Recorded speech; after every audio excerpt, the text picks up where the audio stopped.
Greetings, family. Peace and love to you and yours. This is Guru. Thanks for visiting my channel. This video is about who is David Clarke. Trump may tap the extremist Sheriff Coon to lead the Department of Homeland Security. We're going to look into who is David Clarke. So, family, with the crucial role of Homeland Security Secretary still vacant in President-elect Donald Trump's cabinet, there is speculation that he will tap Milwaukee County Sheriff David Coon Clarke to lead the agency. Clarke has said he will accept the position if it is offered to him. The decision would give Clarke, a loyal Trump surrogate and potentially the only person of color to join the cabinet, his first national platform. As Department of Homeland Security Secretary, he would run the government's third largest agency, which is tasked with overseeing two of Trump's biggest campaign priorities: fighting terrorism and enforcing immigration laws. But Clarke, an elected sheriff currently serving his fourth full term, has little experience with international terror organizations or with shaping immigration policy. Instead, the hallmark of the right-wing extremist career has been speaking out about the, quote, war on cops, unquote, while using racist, sexist, and offensive language to disparage activists and protesters, specifically the Black Lives Matter movement.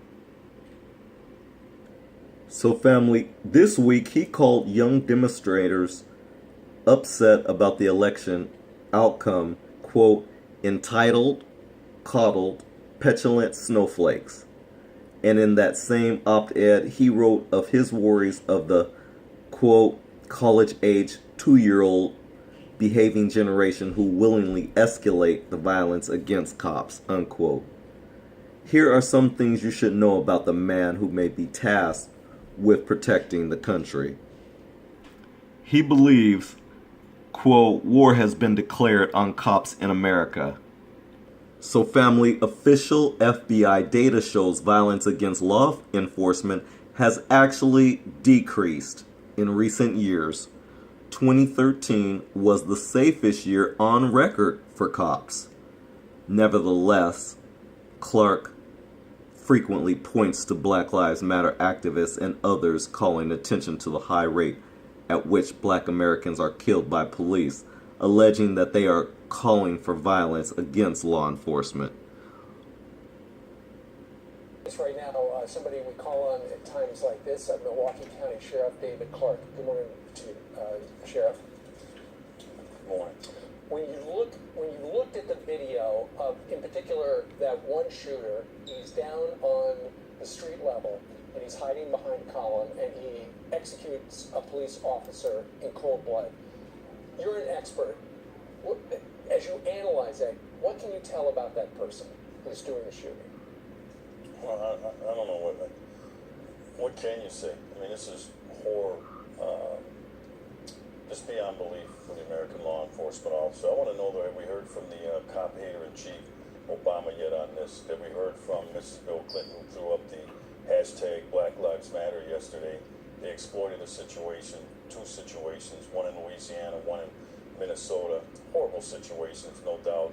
But again, you know, especially the commander-in-chief opens his mouth and he sticks his foot in it. He starts exploiting things that just don't exist. He has no evidence or data or research to support any disparate treatment by the American police officer, and that's the thing I'm talking about. This is the stuff, he didn't cause this, but you know what? He fuels this sort of anger, this misplaced anger about things going on that were thousands of miles away. This stuff didn't happen anywhere near Dallas. I don't even know why they're... This hits close to home for you. What are the emotions that you feel waking up this morning, and where are we at in society? Are we experiencing a war on cops? Yeah, thanks. You know, I said that now going on almost 2 years ago that war had been declared, and the American police officer probably said it on your program after the two of New York's finest were gunned down in their cruiser by an individual who claimed to be making amends for Mike Brown in Ferguson, Missouri. Some people thought that was a little over the top when I said war had been declared. But the American police officer knows it has. This is just another ugly chapter in that war.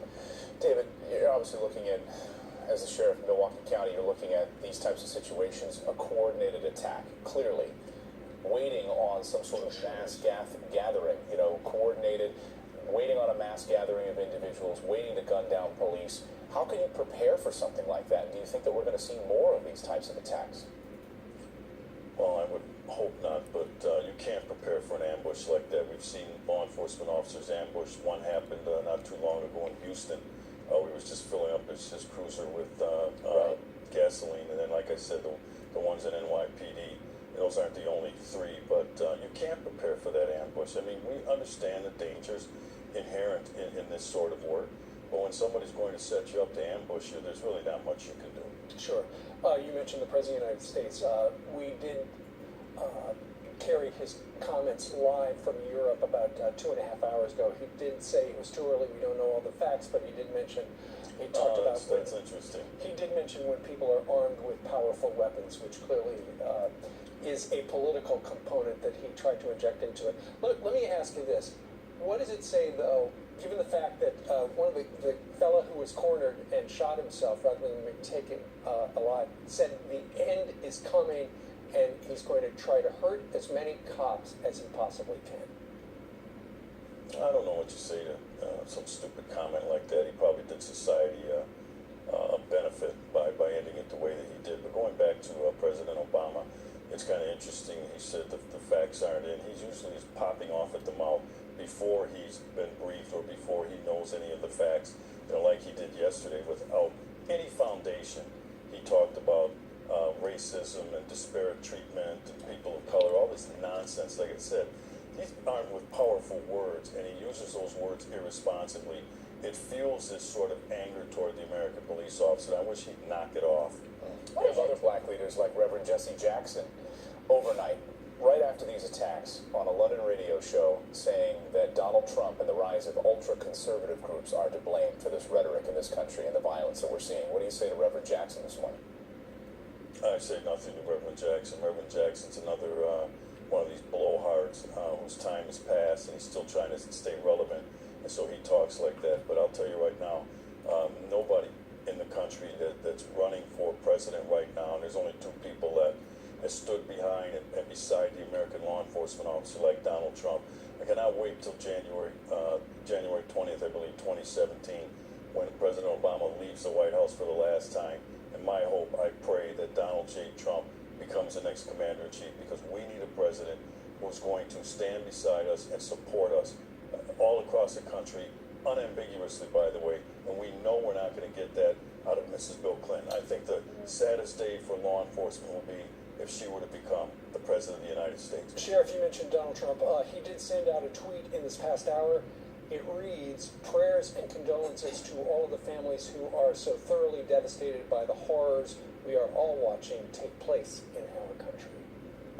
That's what I'm talking about. Yesterday, what we got from President Obama was, and this is, in some aspects, this is the right thing to do. He said, "My thoughts and prayers are with the families of the two people who were caught in those tragic situations in Louisiana and Minnesota." But he says nothing today. He's waiting for facts to emerge. He says nothing about condolences, and he won't visit or call any of those families either. Yeah, well, it's an emotional day. Sheriff Clarke, thanks for being with us.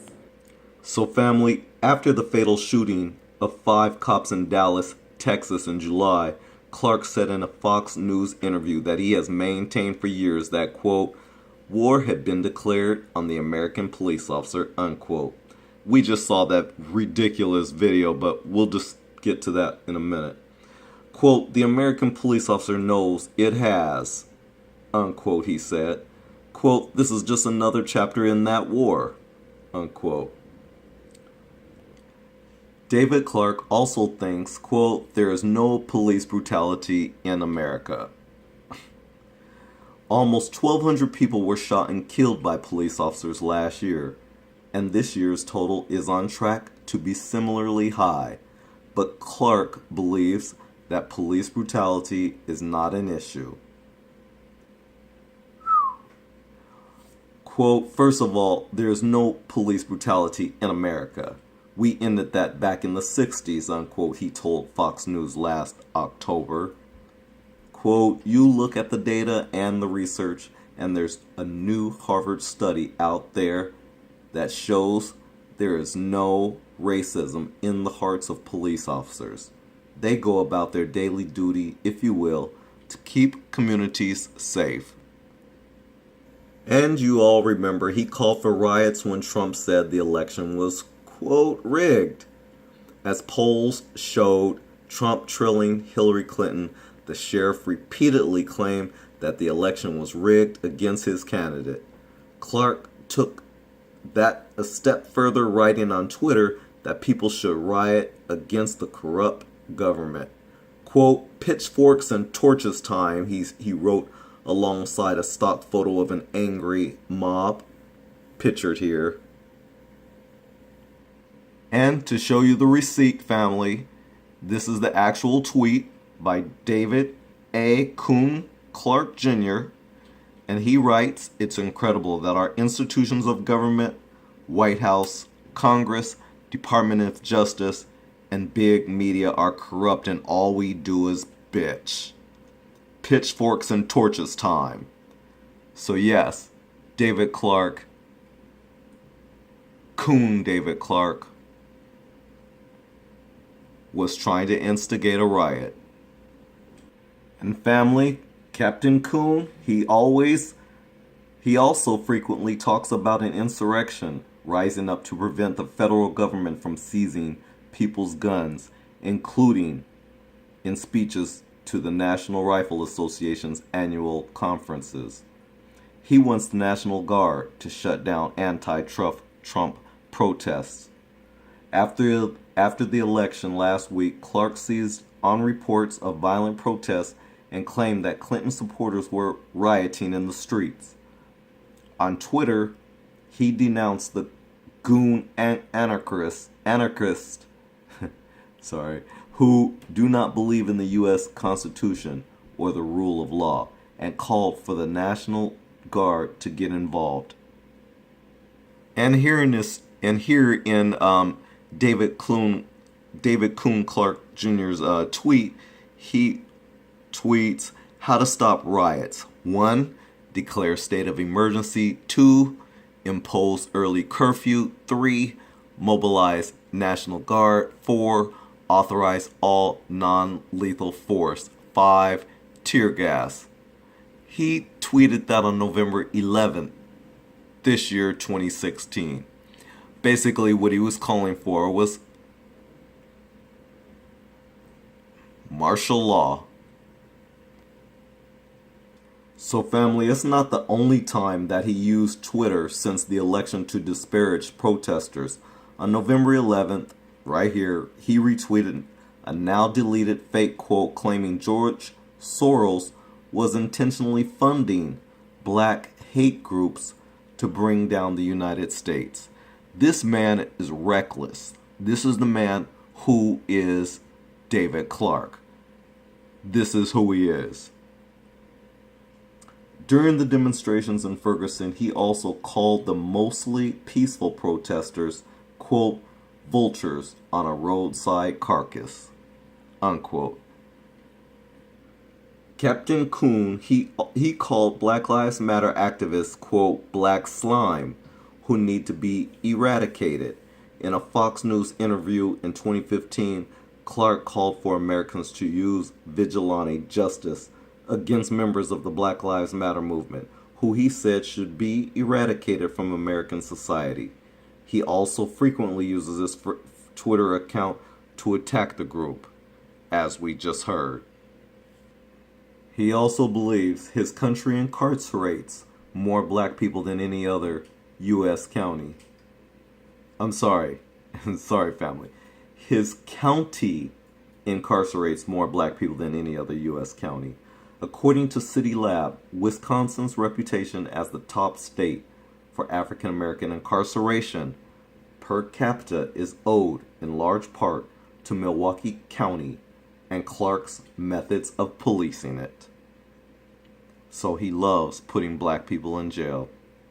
More than half of African American men in their 30s in Milwaukee County have served prison time, thanks in large part to Clarke's tough on crime style of policing and harsh stance on drug crimes.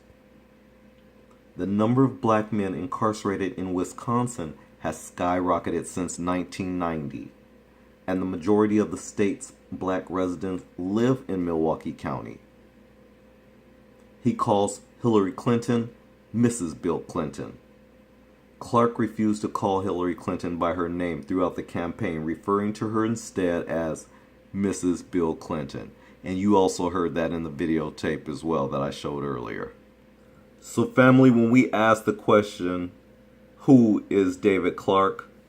You just heard exactly who this person is and what he stands for. And to be considered or be nominated as Donald Trump's, to be considered rather for Donald Trump's position of Homeland Security Secretary. Wow. We're in trouble. I hope you like this video. If you do, please like, share, and subscribe. Thanks a lot for watching. I appreciate it. Please excuse my errors here and there. I'm only human. So with that said, tune in the next one. Peace and love to you and yours. Thank you.